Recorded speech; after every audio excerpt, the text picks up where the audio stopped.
Welcome to Dub Life Diaries, the podcast where passion meets the open road. I'm Joe Person, your host, and also a lifelong dubber. Buckle up, because this ride is just beginning.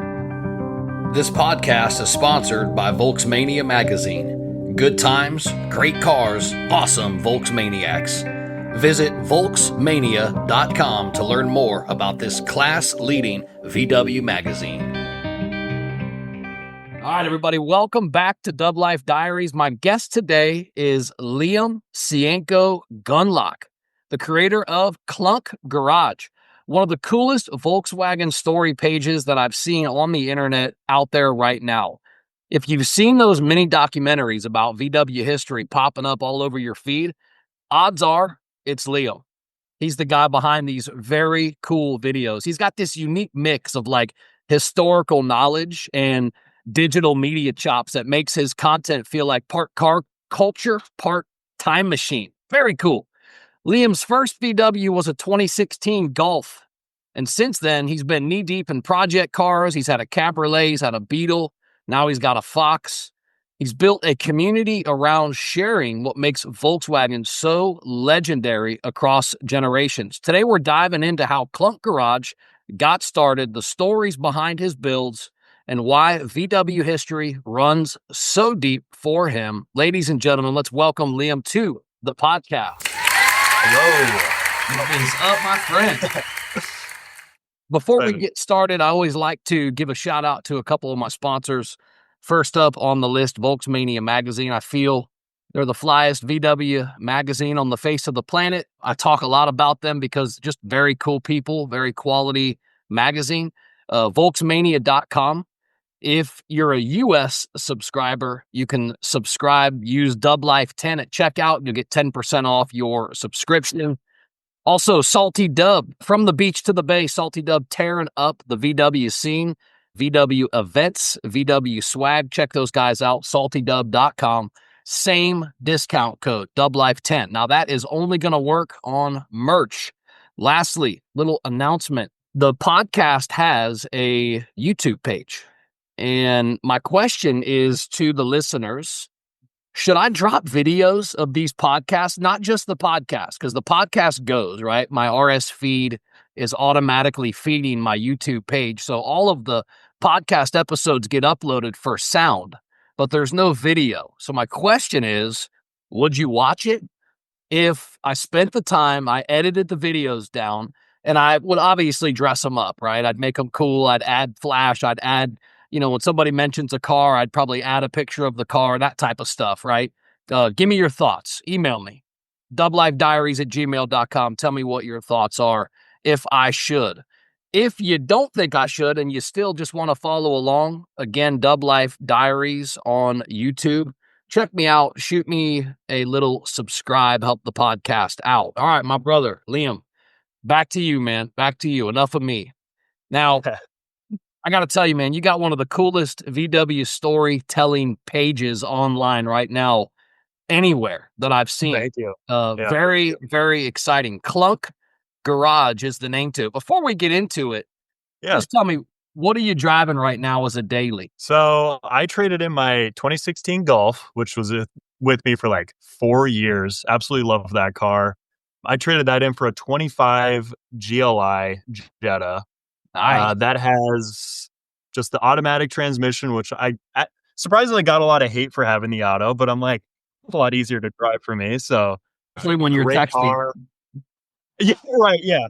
Easier to distract driving. No, I love that car. It's great. Just took it up to Mount Rainier a couple of times and it's a blast. Absolutely love it. So if you had to sum up your VW journey in one sentence for somebody who's never heard of you or seen you before, what would you say? Man, learning.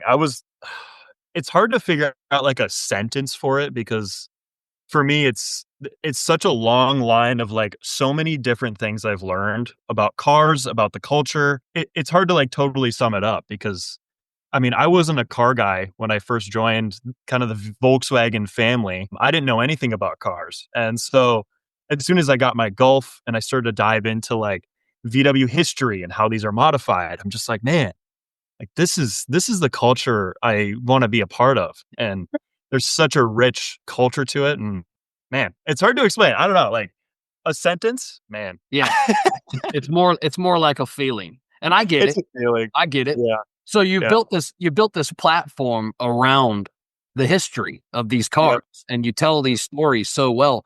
Where did the obsession first start for you? When I can probably say it better. When did you get bit by the bug, so to speak?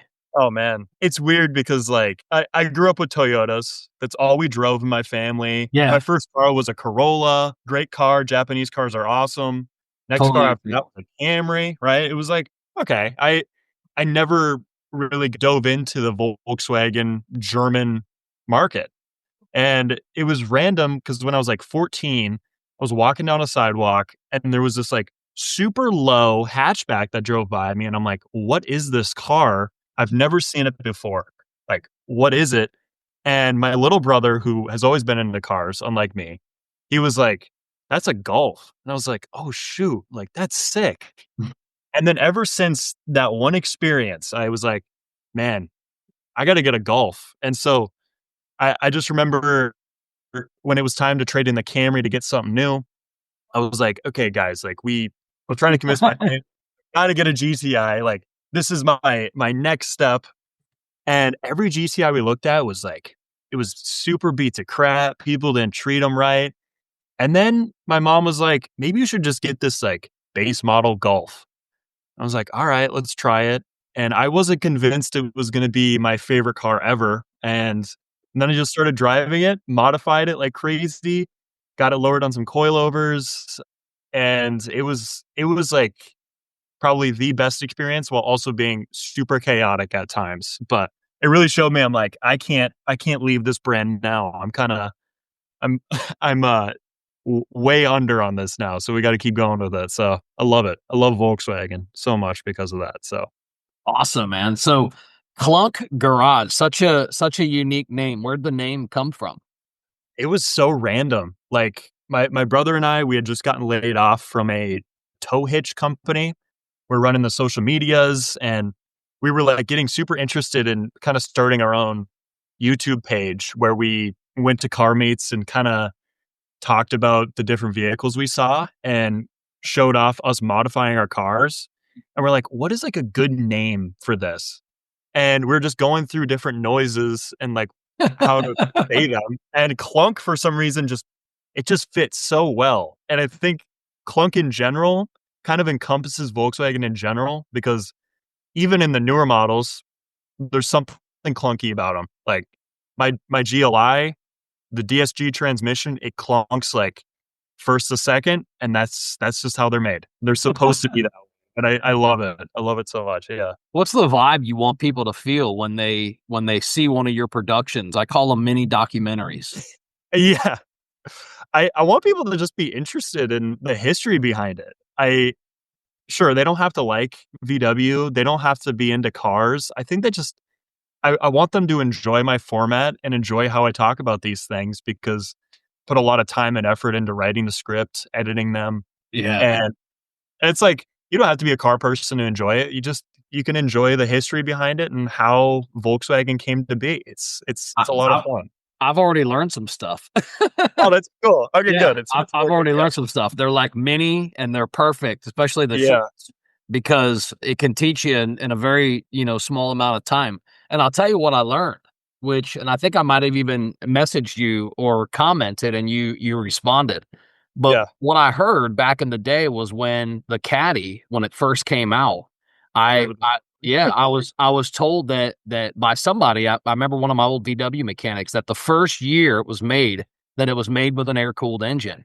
And I Mhm. thought to myself, that would be an unbelievable collector's car because I've never seen one in my life. I've seen them all modded out, all lowered and, all badass, but I've never seen one with an air-cooled motor. So I've like been on the search, I always go back and I look for the oldest ones I can find, and then I'm like, "Oh man, never mind.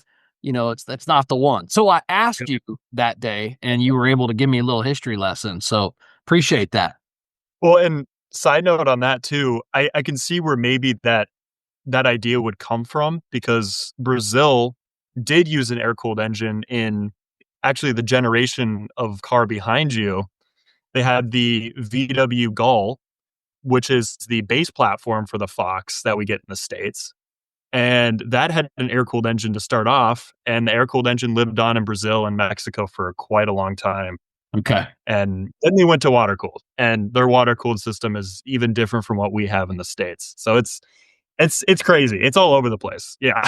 So You just talked about this a second ago, but you grew up in a Toyota household. When did Volkswagen even kind of start hitting on the radar? I know we kind of talked about it, but how old were you? it was 2020 when I got the Golf, and that was when my whole family switched with me to go to Volkswagen. Man, how old was I in 2020? Was that when you moved to Idaho? So that was, yep. So I went to college in Idaho, and I was 17, 18. Dang, man. I'm still very young. You're a young buck. That's good though. Yeah, It's good. yeah. It's great. So I got that Golf, and then my dad got a Tiguan, and then my mom got an Audi, and then my brother got a Jetta TDI. Then he traded that in to get Golf GTI in Great Falls Green, which is a great color for a Golf. Oh man, you guys got the whole flam damlies into it. I got everybody down with me. It's crazy. Yeah. We've loved our cars. Like it's become our identity now. So At what point in the timeline did you guys, or even just you yourself, decide I'm going to turn this into Klunk Garage and I'm going to focus specifically on Volkswagens? yeah, it was that initial layoff from Torquelift. That's the towage company. When me and my brother started making the content, we did a lot of long form videos. Is he older or younger? He's 2 years younger than me. 2 years So younger. Okay. he actually did go to mechanic school for Volkswagen. So he had dude. the hands-on experience Wow. that I was lacking, right? But Yep. I had the background of going to college for digital media and marketing and history as well. So then we could collaborate and create kind of this business out of it. So it was a perfect collaboration. And so we went to these little car meets. Then we got to bigger car meets, just went all around the Pacific Northwest to these different shows, and Griot's Garage had a couple of them. Then there was one in Pacific Waterland, which is down in Oregon. Huge. Now, you talked about Mount Rainier a short time ago. Yeah. So you're not in Idaho or Minnesota anymore. You're over No, I moved to Washington now. Yeah. Yeah. Cool. Fun fact. Back in my prime, I call it my prime, my early 30s, I owned a fitness company that was a national brand, and I sold some locations out there in DuPont, in Buckley, in Orden. Yeah, it was a small health club facility that I had some contracts in, but I was able to come out there with all my kids. You know, we did the Pikes Market in Seattle. We did the what's that? The big movie screen 3D. I saw the IMAX theater. Oh yeah. Yeah, I saw Johnny Depp when he was Alice in Wonderland. Yeah, it was cool. Yeah. And all that. But yeah, we really enjoyed it. We whale watched and we did all the fun stuff there, you know, that you can do. Very, very, very cool spot. It was July when I started my contract out there, and I thought it was really strange that nobody had air conditioners. But when I noticed why. At night, too damn cold. Yeah. I have the AC blasting right now because it's like 90 degrees outside, but Idaho, cool down at night though, right? Yeah.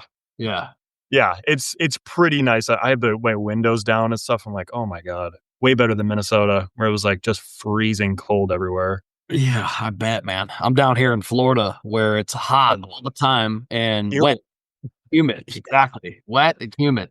Can't escape that heat at all. So Oh, you can't, man. You can't. And if you open a door, it's even, car door outside, it's even hotter. You get the heat wave. It's down here. You were talking about you went to school for history, and I feel like that's cool to touch on this because you've got this blend of history and storytelling and really what sounds like just pure car love. Like, how did you figure out such a successful formula for the videos that you make? it's funny because I never thought I would be doing these short form documentaries, especially at the start, because like even in college, I was really bad at college. Like I was not very good at history. I'm not very good at reading. I've always struggled with reading.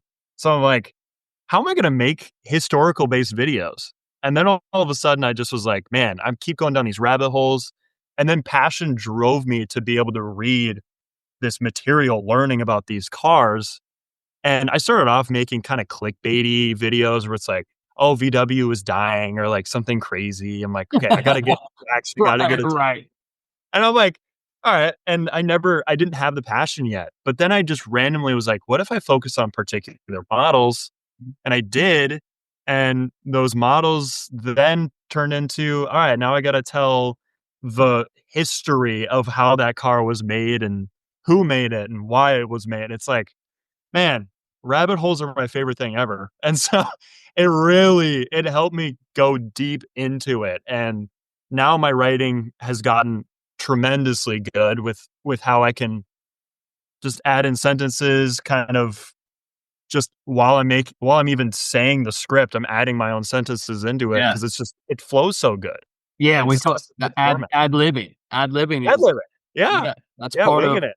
yeah, that I was gonna say that's part of knowing your content so Yeah. well that you Yep. can add to it, right, to Correct. enhance it. I think that's, well played, brother, well played.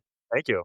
Yeah, what do you think one of the hardest parts about running Klunk Garage is across multiple platforms? Because like, I've got my podcast on, I wanna say 6 platforms, so I know where my struggles are, but I wanna hear about yours. What do you think your struggles are about multiple platforms? I'm about half of that, 3, right? So I got YouTube, TikTok, and Instagram. I think the hardest part is understanding how interactions work on each platform Yeah, man, because amen. as much as I've learned about it over the years, I literally still do not understand it all the way through. I mean, like, my TikTok grew extremely fast in the span of 3 months. I gained about 2,000 followers in no time. Yeah, Now it's, like, slow moving. I'm like, "Okay, what happened?" Instagram, I post I post the same videos, but, people's attention spans are different on each platform. right. So I posted on Instagram, and now somehow I'm all I'm all of a sudden right next to TikTok in followers, and it was Oh, like, man. it's crazy. It doesn't make sense how this works. So No, listen, I'm still trying to figure it out too, and I noticed that you almost have to change the script language of the post for each platform because, like, Mhm. for instance, Instagram is less talk, more hashtags, or tagging and inviting collaborators, and less, I guess, Yeah. verbiage. Facebook is more about what's in the body of the post and less about what it's like. It's super strange. Yep. And even on LinkedIn, Oh, that's a crazy. you have to take your video and you have to turn it into a leadership lesson for What in the LinkedIn. world? I know, right? Yeah, it's pretty bizarre, but Huh. Chat GPT could probably help you a lot, taking it and turning it into what. True. Yeah, just for the post. Towards the beginning of script writing, I use chat, like, quite a bit to help Yeah. out, but I Well, you just can didn't know write how to write everything, script. right? And then you can Yeah. put it in there and say, spit it back out in a Yeah, format or whatever. And it's actually super helpful and it it saves is. a whole bunch of time. So, And it did at the beginning when I was trying to post every day, and right. then I noticed the quality of the content wasn't there. So then I was like, "Okay, now I know how to write because chat was helping me so much, Yeah. that now I just write everything." And I'm Nice, like, dude. even better than chat was. So I'm like, "Alright, we're good now." So, Yeah. yeah. No, that's great. Talking about the following and the videos and what's taken off and what isn't. Do you remember what your first video that you posted on either of these platforms that really popped off? Do you remember which one it was? Oh, yeah. Oh, yeah. So Let it me was hear an let me hear early. about it and let me hear what kind of traction it's had. Oh, heck yeah. Yeah, so on TikTok, which was the first platform to grow extremely fast, it was one of my older formats when I was still making videos in my car, so the audio was off, the colors and the quality wasn't there, but somehow that video grew to, I think it's sitting at like 120,000 views. Yeah. Um, Golly. you know, and it was out of nowhere because I had been posting other videos that just maybe 1,000 views, and that's typical. But then this one just went crazy. And then I kind of looked into it, and the followers I was getting were all South African because I talked about the City Golf in South Africa, which was the Mark I Golf that just continued on in South Africa. They just kept building it. They absolutely loved it. Kind of like the Beetle in Mexico, where it's like they just didn't let that thing die. So they just kept updating it over the years. Into the South 90s. Africa loved it. Yeah. Yeah. South Africans loved it. So like I think probably like 1,500 of my followers are just South African. And I'm like, okay. Yo, that's awesome though, man, to have a It's so worldwide cool. following. I've done a podcast with a company in South Africa called Yeah. Afro-Eagle. And Oh, I met the owner, and then his marketing manager, he and I kicked it off, we had a great conversation. I ended up coming back around, circling maybe 15, 18 episodes later, and I interviewed him, the marketing manager, by himself, because he's just got such a unique story himself. But yeah, man, that's South cool. Africa's got a big scene, big Volkswagen, Massive. especially the air-cooled side, for sure. Oh, yeah. Well, Um, there's going to be a new meet down there, I think, in the next few months. Like Jamie Orr is hosting that one. So oh, like yeah. that looks fun. So Yeah, cool, very cool. So Volkswagen's history is wild. yeah. I get to hear about a lot of it through, some of the people that I touch. Tell me, what would surprise somebody most about VW's past, especially pertaining to the Beetle, that they might not know? The Beetle wasn't an original design, I think is the biggest one. Like Ferdinand Porsche did design it, but it was already used on the NSU Type 32, which was a full like 2 years before the Type 1 ever came out. And I'm like, that's insane. I thought the Beetle was like its own thing, but no, they were already doing that format way before the Beetle ever came out. And the other big fact that I love, so after World War II, Volkswagen was basically non-existent. They were bombed to oblivion. Wolfsburg was basically not a thing. And then out of nowhere, the British came in and they're like, let's rebuild this factory and start it back up. So kind of the new Volkswagen was kind of British derived, which I find kind of amazing. Yeah. And not a lot of people realize that. Like everybody talks about like, okay, yeah, it was from like Nazi Germany, right? I mean, like, Yeah, sure, yeah, yeah, dude. it was, but the actual, I think, historical value to it is that it was revived by allies and then brought over to the US and people love it now. So it's crazy. It amazes me so much. Yeah, that's so cool though. What would be maybe one of your favorite weird VW facts that you've uncovered while doing whatever work's required making these documentaries? I think probably one of the weirdest is the Audi TT and how it got its name because a lot of people don't realize how much this company NSU played a role in just helping out Volkswagen and Audi to build some of their best cars ever because they had the NSU Prinz TT, which was their name. And then they ended up using it on the Audi TT. And that was like a span of 40 years, I think, between the two of them. And Wow. a lot of people don't realize that like VW and Audi, they bought all these companies and then they're like, we're going to reuse this name like, I don't know how many years later and try to make a successor to something that wasn't ours. It's so fascinating to me. So That's actually really, really cool. yeah, If you had to crown a model as maybe the most influential VW ever made, who's going to get the title? it's easy to go with Beetle. I think Type 1, I mean, that thing lived for 70 years, which is insanity. Insanity. Total. 1938, and frankly, before that as well, but fully produced from 38 all the way to 2003, which there's not a lot of cars that can compete with that longevity. So I would say that's one of the most influential things ever. But I would say that's in the air-cooled side, especially. Once we move to, like, actual water-cooled vehicles, the Golf very much takes the cake for that because that kind of brought them into the hot hash world. And I feel like they were the reason a lot of people got into hatchbacks. And it was, I mean, their best selling model for many years, especially in the 21st century. So, yeah. How do you think, knowing the history of VW as much as you do now, how did it change the way that you see the modern culture as it is today? It shows me how many different groups are within the culture. You got air cooled, water cooled, you got 21st century, you got each platform has their own group. So you could say like Each model has their own. each model, Yeah. like MQB has its own group. You got Golf Mark IV, right? Golf Mark III. It's like there are so many Instagram pages that I follow that are for specific models, and each of them have thousands of followers. And Crazy. it amazes me. I'm like, you're Tens of telling me that thousands, sometimes hundreds of thousands. hundreds of thousands, Yeah. actually easily hundreds of Yeah. thousands to some of these. I see that too. And I'm like, I'm just more, I guess, inspired and wowed by the levels that even my podcast has touched. Like, Mm. I have, I have podcast software that shows me like where all of my listeners are coming from. And I think Yep. I'm up to 35 countries I'm downloading it. It's like, what? Yeah. How? Yeah. When Bangladesh, India showed up, like Yeah.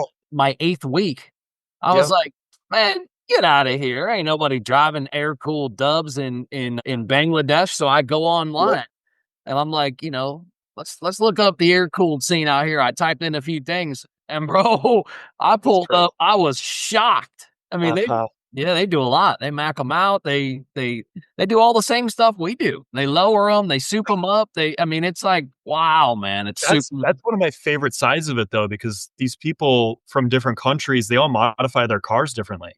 And you even look at how Germany started like the stretch tire look with the smaller wheel, Yeah, yeah, and how that's all of a sudden transcended boundaries and now everybody does it. And right. it's like, wow, this is cool. Yeah. It's similar to how the Japanese scene works with a lot of their cars. You'll see Volkswagens that are modified kind of like a JDM vehicle, and you're like, this is cool. How do you guys think of this stuff? Like, man, It is cool. Now let's talk about some of your projects for a second. You've had some yeah, really, really cool ones. 89 Cabriolet. You had a 73 Beetle. Was it a standard or a Super Beetle? it was a Super Beetle. Super Beetle. And Yep. now the 88 Fox. Out of these three that you've worked on and collected, and which car taught you the most? It's weird. Each car taught me different things.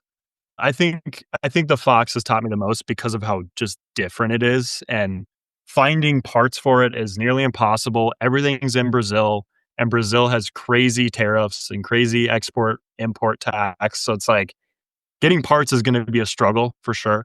And I think that's a huge learning thing for me because I'm like, how am I going to do this? But it's also exciting because I know when it's built, it's going to be amazing. With the Cabriolet, I kind of learned what to look for before I buy a vehicle. With that, it was like I was working at O'Reilly Auto Parts in Kuna, Idaho, and it's like in the middle of nowhere basically. Was doing a parts delivery, went to this dealership. I'm like, oh my God, there's a Cabriolet sitting right there. And I'm like, oh my God, like one of my dream cars. This is amazing. Then I made the mistake of buying it. So yeah, I noticed there's front end damage. Oh, this is great. This is awesome. Oh, then it's like, Yeah, then you start unpeeling the onion. You're like, wait a minute, that's what happened. there's more layers to this. Oh man. And with cabriolets, once that top is donezo, that interior gets bad. Oh man. It's bad. And so like it was moving time. I was coming out here to Washington. I'm like, yeah, let's go with something different. And before the before the cabriolet was the Super Beetle that also had rear end damage. And so it was like, all right, we got it from a friend for like $1,000, which is crazy, crazy deal. I love the Super Beetles, how big they are, but yeah, learning like what to look out for sure. Now I know the Fox in itself, it doesn't Yeah. get really that much love from the VW community as a whole. What do you think drew you as a person to that car? Oh, I was looking on Facebook Marketplace. So my brother had just gotten a 90 GLI, and I was like, I need to find a white car. This is gonna sound crazy. I need to find a white car that me and him can cruise together and they would match pretty well. The Fox showed up. I literally had no idea what a Fox was. This was before I was doing history-based videos, so I really just didn't know anything about it. Went all the way up to Blaine, Washington, which is right next to the Canadian border, and I was like, "This is crazy." It was slammed to the ground. It was one of the best looking VWs I've ever seen, two-door wagon. I'm like, "I have to pull the plug or pull the trigger on this one." So, drove it 4 hours home. I was like, "Alright, this is gonna be a project." And it's crazy because this thing actually, when I was taking it to Cars and Coffee and different meets, people were like, "This thing is sick. I've never seen a car like this before." And I'm like, "Neither did I until I got it." So, yeah. So let me ask you about the listeners. If somebody was maybe deciding to maybe pick up an old, VW project, learning what you've learned on these past cars, what's one of the first fixes or one of the first mods that you would tell them to do? Mm, I think suspension's really important. I've, again, learned this with the Fox because I got it. They had welded the struts shorter, and that's one of the first mods a lot of people do to these cars. But I would say beefing up the suspension, especially since suspension parts with time, they get very hard to find. And finding the suspension parts for the Fox it's a pain. It's a pain. But I would say that would be like the first thing to look at. If the car can run, just do the suspension. Like, even if the engine has issues, just do it. It's going to make life so much safer when you're driving that car, Oh and man, it'll make it way easier. yeah, that's good feedback and a really good Yeah. point. And that also brings out another point of a podcast I just put out last week. Oh, Well, yeah. it brings up the term stance. Yeah. When you get your suspension tuned and dialed in, and your car is kind of like stanced out, and you made all your adjustments, it's kind of like what you say. It's it kind of gives the car, like, it's like the icing on the cake. It gives it the character. So man, what a great, yeah, I think that's a good idea, the suspension. What do you think would be one of the hardest things about keeping these old cars alive and running? Finding the parts. Always finding the parts. Okay. It's like, especially when you have the original motor in it, finding the specific parts that fit that engine, it's a challenge. It's a battle. No, And so I've yeah. had Beetle since high school. Yeah.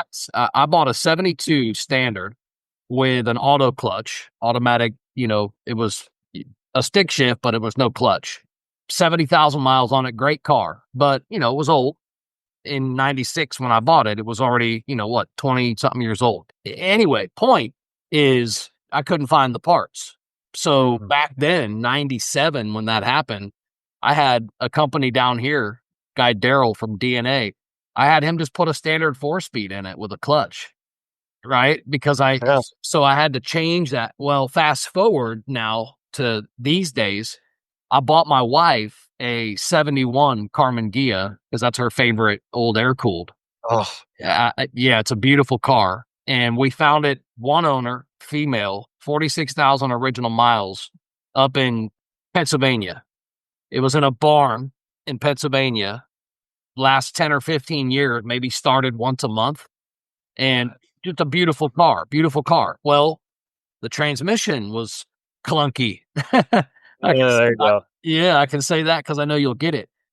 So I naturally, I'm not the best mechanic, so I took it to a local shop here, and dude, they were able to not just find the parts, but fix it, and it ships like, probably the day it drove off the showroom floor now. So I just think it's really cool, and that's kind of the point that I wanted to make was I too noticed over the years that parts were hard to find, but I also have noticed that in recent times, because the culture is so big and because it's so popular now, some parts are easier to find than maybe they were in the 90s. So there's that side of it too.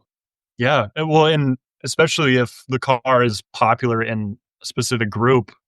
I mean, you got people 3D printing bushings, Right. machining Yes. whole parts. Yes. I mean, you can build a whole car now if you have a mill or whatever it's called. It's Right. like, oh The my spec. goodness. Yeah, dude. Yeah, no, I totally am in agreement, and that's cool. So It's a double-edged sword. Parts are hard to find, hard to source, yes.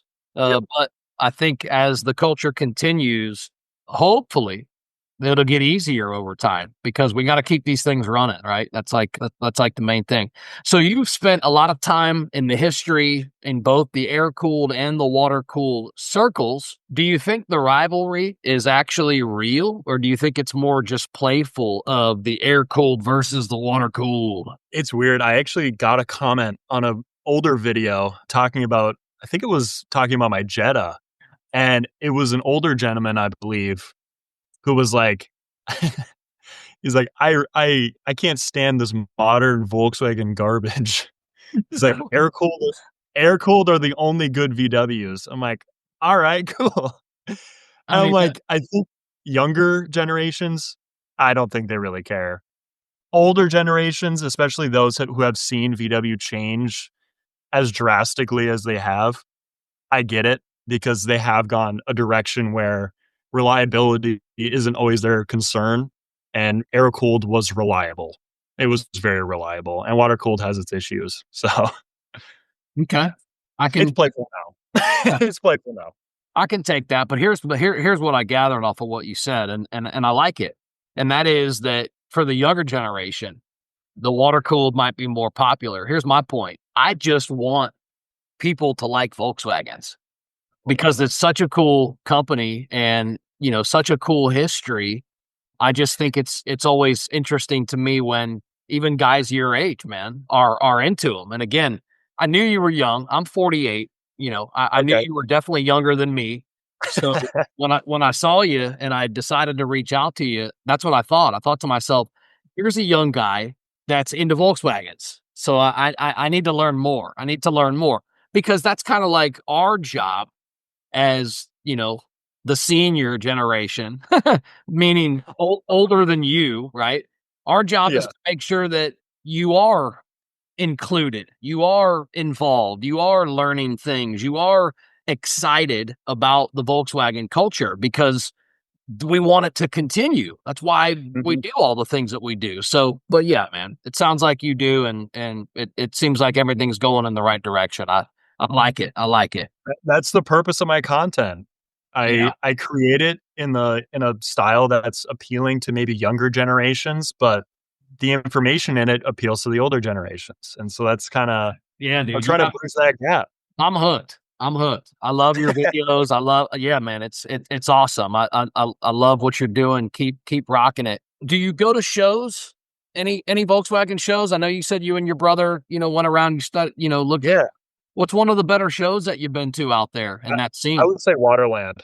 Waterland Waterland. was amazing. Tell me about it. How many cars? Tell me about Uh, it. it was absurd. So it was in the Wood something drag strip. I wish I knew the location specifically.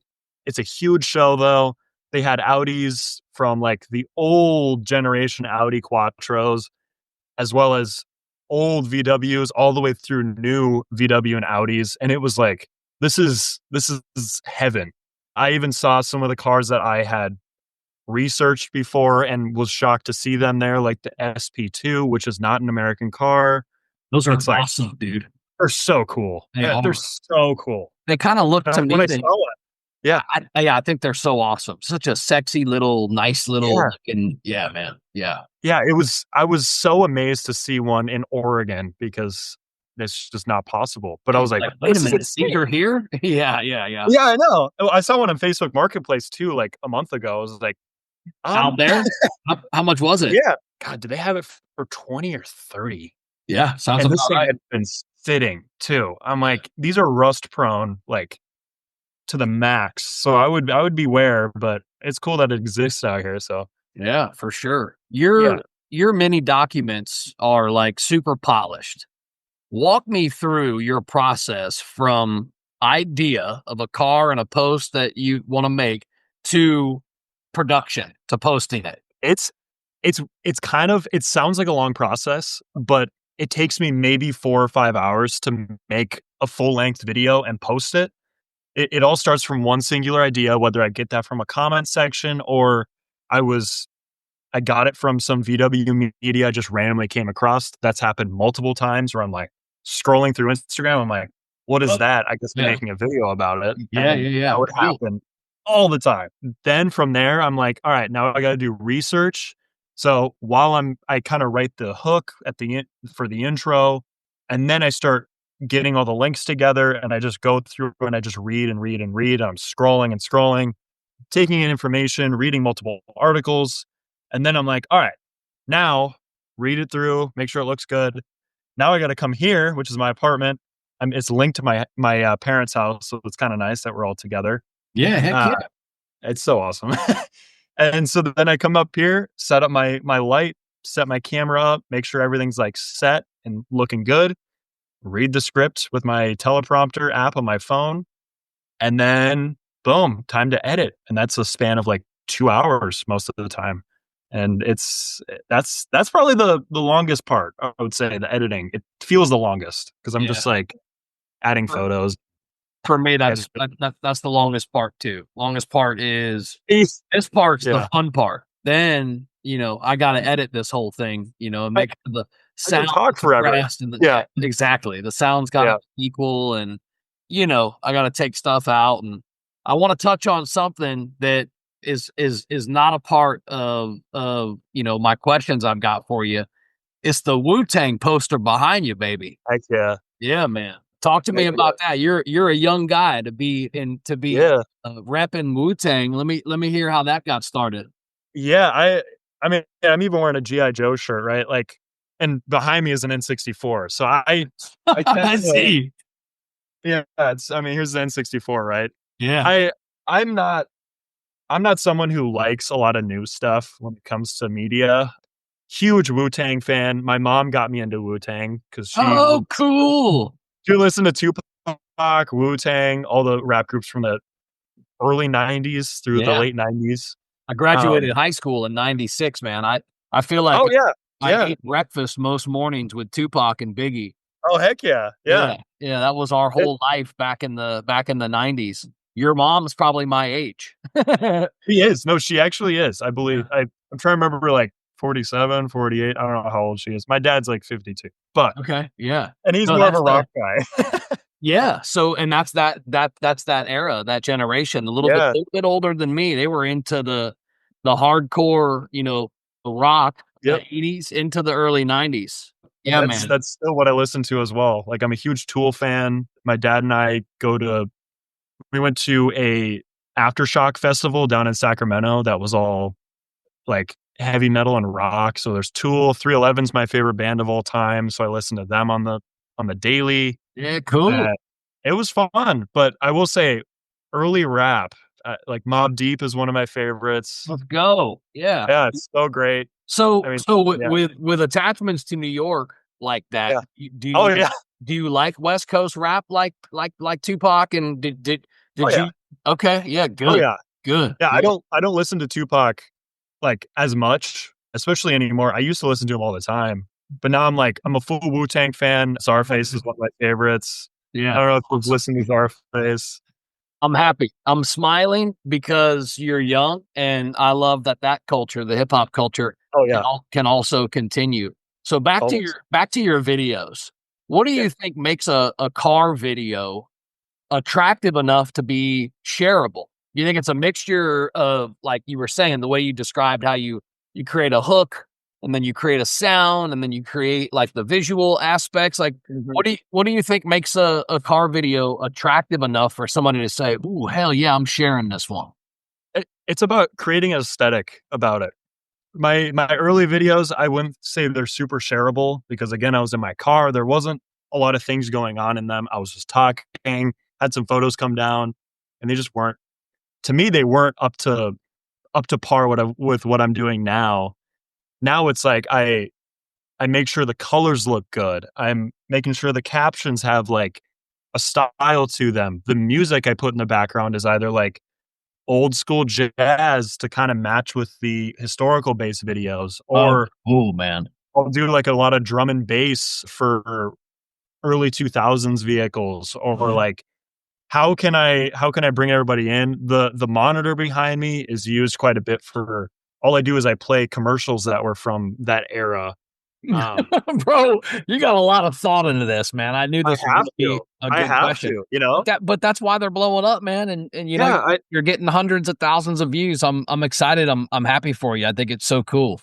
thank you. Yeah, it's the positive and negative that I'm kind of a perfectionist at times. So, Yeah. yeah. Well, no, it's great, and I love looking at the screen behind you and recognizing that that's in a lot of your videos, and you're right. Yeah. You're always playing stuff from, back in that era or that time of that.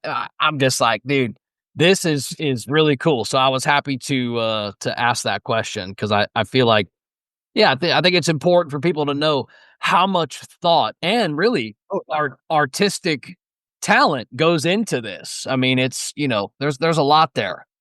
it's So all about how much effort you can put in yeah, for how much time. Like, I feel like anybody can do this. They just have to put their mind to it and be consistent. yeah, yeah. It's Well, takes a lot of work. I'm gonna argue that not everybody could because Yeah, yeah. it takes a certain somebody. You can, and you do a very, very good job of it. But yeah, man, give yourself a pat on the back. I always try to give credit where it's due. And so if somebody wanted to maybe start creating VW content, because that's basically what both of our channels, both of our processes, both everything we do is all kind of VW based. But if Mhm. somebody else wanted to start producing VW content right now, what advice would you give them? Understand the history of it. I think that's the big thing. I see a lot of car reviews about Volkswagen products, and a lot of the time people show off the car and how it is, but it's like they don't technically know why that car is there and how VW got to designing it. And I feel like that's a very important side of things, especially my generation who is very content obsessed and really into like I'm going to be the next creator. It's very common, and I think a lot of them don't put in the time and effort into researching the actual history of it, and I think that's important. Yeah, It's man, that's very, very, consistency very too. well So, said. Yeah, yeah. it is important. And you don't think that it would be. But like for instance, I had to research you and your page and go look at all your videos and look at your views and learn you. And then I say, hey, if you want to register as a guest, if you're cool with it, go online and kind of give me your VW backstory. Normally I get a paragraph or two from people, right? Yep. Then it's like, oh, dude, then I got to go to work because then I have to manufacture all these questions and kind of create Yeah. an outline. And there's a lot of planning and time in front of a screen that is just okay. Let's go to his YouTube. Let's go to his TikTok. Let's go to the first video he posted. Let's go to his most popular video. And like, there's just a lot. So I can even imagine on your side of it as well, for sure, man. What Oh yeah. about a dream collab for you or a dream Ooh. feature? Yeah, who'd be your dream to collab with? Oh, there's so many. For me, it's just about collaborating. I think there are maybe the people that I would love to. I think once my following started to grow on TikTok, I got followed from Humble Mechanic as well as Jamie Orr. When they both followed my page, I was like, "This is big. Yeah, This is big." And I yeah, it mean, is. They don't follow me, man, and oh, I you think don't I may have. have even reached out to Jamie Oh yeah, a while back, just inviting him on the podcast, man. I don't think I ever even got a response. Not because he wouldn't, but maybe just because he's busy, which is it, same hey, thing happened to me.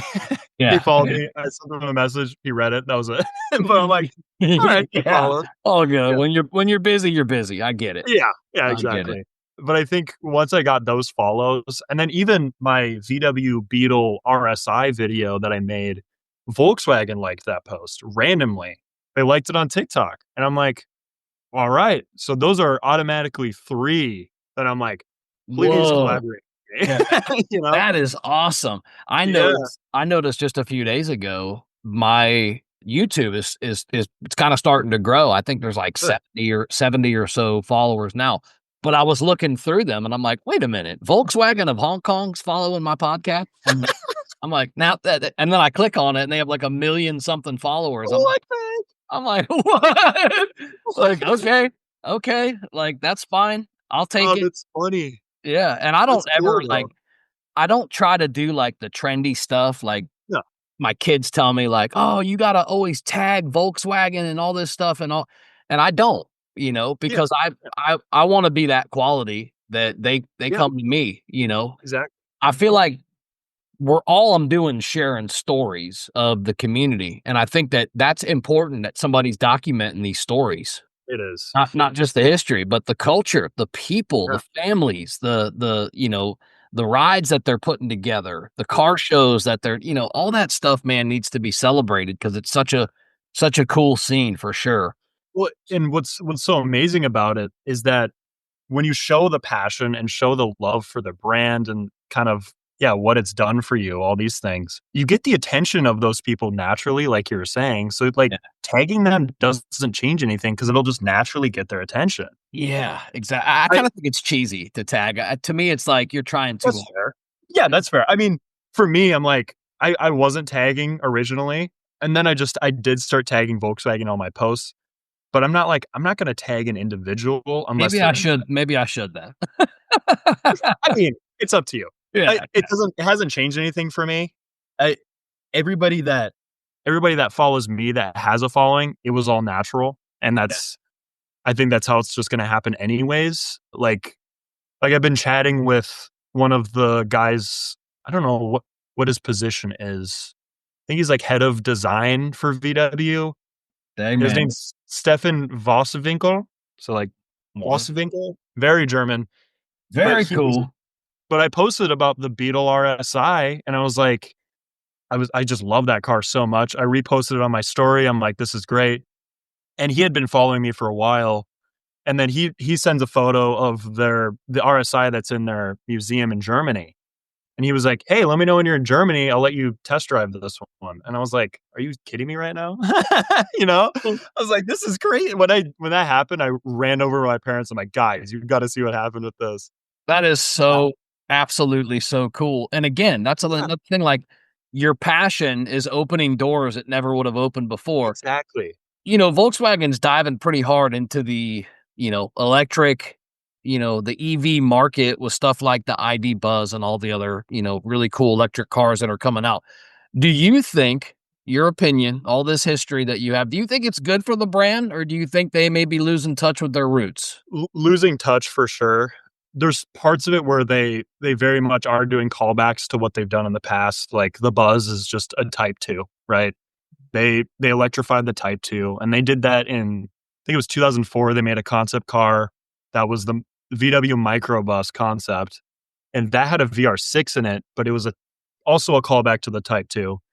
And then it was like 20 years of making this concept, and then they made the ID Buzz, and I'm like, for electric car, like this is how you should do it, in my opinion. I think the soullessness, and this is gonna sound like very aggressive in a way, the soullessness that comes from the ID series with the naming convention of saying ID3, ID4, it's boring.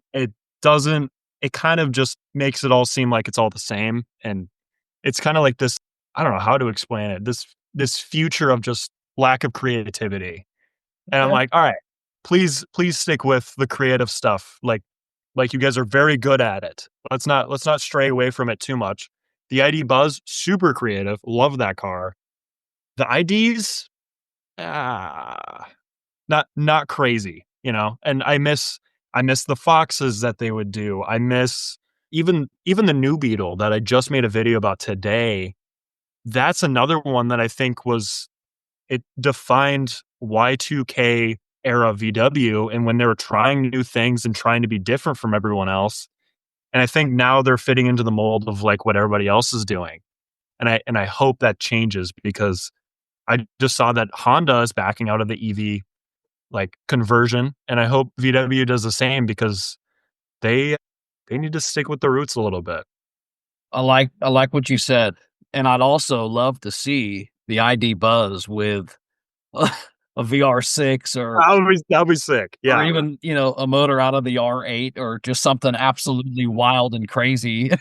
Someone slammed. I saw a post of one slammed. I'm like, that is a cool looking car. Yeah, And I see for him in for person every sure. once in a while. And I'm like, all right, like cool. Yeah, my wife and Electric kids like them. They, yeah, but again, this is the next generation of, next gen. of kids that either Volkswagen's gonna be cool or it's gonna be, just the next car. It was always super cool for me growing up. So Yeah. let's talk about Klunk Garage. What's next for you guys? Any builds? Is there any type of a series or any new video content or anything else that you're working on? Just like you, I'm trying to get into the YouTube world of long form. Because originally, I mean, I started Klunk with my brother, and of course, he had the mechanical experience, I had the media experience, and then he dove really deep into the Lego stuff, and he works at a Lego shop, and his Lego collection is absurd. But he Volkswagen wasn't really his thing anymore. So I'm like, all right. So that's where the content redirection happened when I was doing it all on my own now. And so the mechanical side of it and the car show side of it, I'm like, okay, now I got to figure out how to do this on my own. And so I think build wise, I'm still trying to build the Fox and I really want to make videos about that. It's just about getting the parts and getting the money to spend on the parts. Right. And then the other side of it too, as I showed that N64, I just got Beetle Adventure Racing, and that's an N64 game that I'm trying to make a video about because I want to talk about the history of why that exists and Yeah, why cool. it's such a good video game because VW does not do that very often. So I'm like, all right. And then yeah, it's like, what is next? I mean, I also talked about that offer that I got from a VW guy in Wolfsburg factory, right? He's like, come take a look at this RSI when you're out here. I'm like, all right, cool. And he said he would give me a backstage tour of the factory. I'm like, Oh, dude. now I got to redirect again so I can make this happen. I'm Right, like, all right, right. what kind of new content do I need to do to get me to that next level? And I'm like, this is fun. I Wrestle love that you're looking at it through that lens, though. yeah, You're not just gonna keep going, which no, you are, but you're gonna keep reshaping and doing what's important. I think that's so cool, and I can tell this story too because it's so cool. So yeah. I had a guy on the podcast in South Africa. His name was Chris Coetzee, and he's the owner of Afra Beetle in South Africa. And we're in the middle of talking, and I'm like, so you mentioned a couple times your classic VW collection. I'm like, how many cars are in this collection? Are we, 10, 20 cars or what? He goes, oh, no, no, no. We're probably, closer to 100. I'm like, Mm. 100? I'm like, wait, okay, 100 what? He's like, oh, well, everything from 19, like 43, 42, all the way to like 75. He's got them every model times two in storage in South Africa. Right. So, right. It like shut my whole podcast down. I was like, skirt. I'm like, hold on a second, man. What? These are all in storage? He's like, yeah. I'm like, has anybody ever seen them? He's like, yeah, my family. I'm like, wow, right? So it was so intriguing to me. I was so excited to hear this. The thought, the dream that one day some of these cars would be, and a lot of them are right-hand drive. He's even got some left-hand drive. Wow. Yeah. That when, several months passed, I had talked to his marketing manager again and had him back on the podcast just a short time ago, Marcel. And I talked to Marcel about that collection. And guess what? Marcel has seen it. So he's got them spread out in different buildings, but they're inside. Now, some of them he said haven't, been started or ran in, 20, 30, 40 years, but they're there. And Low mileage probably too. yeah, dude, come on. Oh, How cool is that? So super intrigued by things I hear and see all over the world yeah. too. Because of this platform, it's enabling me to and Marcel even said, "Hey man, if you're ever in South Africa, I'm like, how can I get there?" And a lot of these guys, I talk to a lot of these guys, that do shows all over the country. And we're talking, killer 4, 5, 600, 800 cars, big productions, big shows. And when I hang up with them, I do calls, podcasts, things like this, conversations. I really, in my heart, I want to go. Like, I wanna Mhm. go see this show that they're putting on. So, I do the same thing, man, that you just said. I try to figure out, okay, this is not what I do full time. but how can I make this happen? It's intriguing because I want to. How about this one? If you could own any VW, no budget, any era, what would your dream build be? Going right back to the Beetle RSI. I Okay. don't know why I love that car so much. It's weird because, like, I make a lot of historical videos. I talk about a lot of cars, and once I made that video about the Beetle RSI that I had never heard about, I was like, "Oh my god, this thing's amazing." VR6 wide body kit on a new Beetle with a spoiler that's stock, and then it has the R32 Mark IV wheels. I'm like, "This is ridiculous." And so my dream is to very much own one of those. If not, I do wanna buy a new Beetle and just put a kit on it, and it has to be a diesel Beetle because that would be sick. So, that's Yes. And they can my handle a lot too. Those diesels, they can handle. 1.9 diesels. Yeah. Amazing, Yeah. amazing. All right. I got some rapid fire style questions. These are Alright. demand a fast response. So, you ready? Yeah. All right. Favorite VW engine sound? 1.8T. 180. Yeah. One VW, if you could daily it from now until forever, what would it be? I'll just take my Jetta for right now. It's a tough one. That's a very tough one. How about the most overrated VW of all time? Most overrated. God, I love VW so much.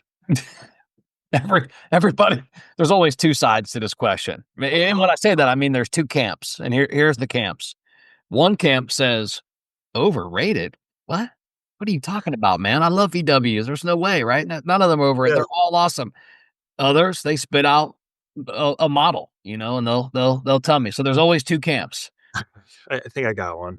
All right, let's go. Either the Mark V GTI or the Mark VI GTI. Okay, overrated. How about underrated? The most underrated VW of all time. I think Mark 7 18T TSI Golf. It's a base model, cheapest one, but it's underrated for how much power it can push and how good they can sound. If we talk for a few minutes about your followers, about some of the comments and some of the stuff, I know it's an energy that's worth talking about because, well, it's starting to happen to me. Like, I'll wake up in the morning and I see, like, there's people arguing on my post and stuff, right? It's like, dang, man, I'm just trying to produce a podcast here, but the shorts, especially on TikTok, man, they blow up and they have all kinds of energy around them. So Yep. I always like to talk about this. But so if somebody asks you then from your following, from your comments, what would be a go-to tool for you? Maybe one you always keep in your car. What would it be? T20 for the engine bay, especially like where the air filter housing goes. I believe that's all T20. Also, just something to change a tire. I think that's probably the most important. I think that's pretty important. You got to be able to do that. If another fan wants to know a car that you might regret selling, obviously a VW, which one of them that you've had that you got rid of that you wish you never would have? My Mark 7 Golf, even though it was falling apart, I had driven it. It was hitting 93,000 miles. It had a IS-20 turbo, so it was turbo upgraded. Intercooler changed out. Water pump was freshly done. And I drove from Washington to Idaho, and on that trip, the car just started dumping coolant. Turned out one of the things broke on the intercooler, so it was just dumping everywhere. And I was stranded in something Powder, Oregon, like middle of nowhere. I was like, "What in the world?" Oh man, we've all got our stranded stories for sure. Oh, I know. Yeah, Yeah. my mom's old coworker at the funeral home came and picked me up in a hearse, and then we drove to yeah, Yeah. show up to the wedding I was trying to get to. Oh my gosh, what a cool Yeah. story. So Yeah. I mean, man, nothing says death sentence like showing up showing up in a hearse, man. That's funny. Yeah. That's funny. Yeah. So Klunk Garage on Instagram, on TikTok, on YouTube, where can people find you online? What's the handle? Is it just Klunk Garage? Is it Yeah, Klunk it's just Klunk underscore Garage. garage or is No, it it's all Klunk Garage. Yeah. So Klunk, Oh, KLUNK, yeah. Garage, GARAGE. Again, he's on these three platforms: Instagram, TikTok, YouTube. Follow him, like him. You guys, you're going to learn stuff from these videos. They are so cool. You guys are in for a treat. If you haven't already seen Klunk Garage, you're about to, and what a treat. What an absolute treat. All right. Anything that you got coming up as far as production coming that you could let out now that people can be looking out for?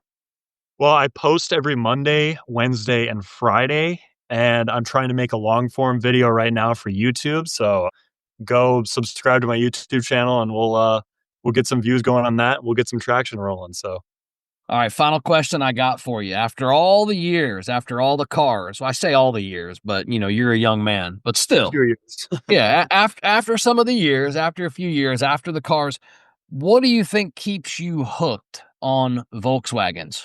I think probably one of the biggest things people talk about is Volkswagen love and just how it relates to, especially the Beetle related to peace and all these like kind of hippie terms, right? Yeah. But I think that's really what keeps people attached to it. There's such a love about Volkswagen culture that it's hard to escape it once you're in it, and I think that just keeps me motivated to keep going because I'm so passionate about it now, and I never would have thought I would have been passionate about it 5 Uh, years ago. I got goosebumps. So cool, man. I'm happy for you, man. I appreciate you coming on and responding. I know I'm just an old dude, trying to have a little fun with these, with this community. So I do appreciate your time. I thank you for sharing your story. And that's a wrap for this episode of Dub Life Diaries. Thanks for riding along with us and diving into these incredible stories of the people in the dubs that drive their dreams. If you love today's episode, don't forget to subscribe or hit that follow button so you never miss an adventure. Do you have a story to tell or know somebody else who's living the dub life? Awesome! Reach out to us. You can find us on all socials at Dub Life Diaries or shoot me an email. I'm not hard to find. dublifediaries@gmail.com. Until next time, keep the engines humming and the wheels turning, and always follow the road that inspires you. This is Joe Person. I'm signing off. I'll catch you on the next ride.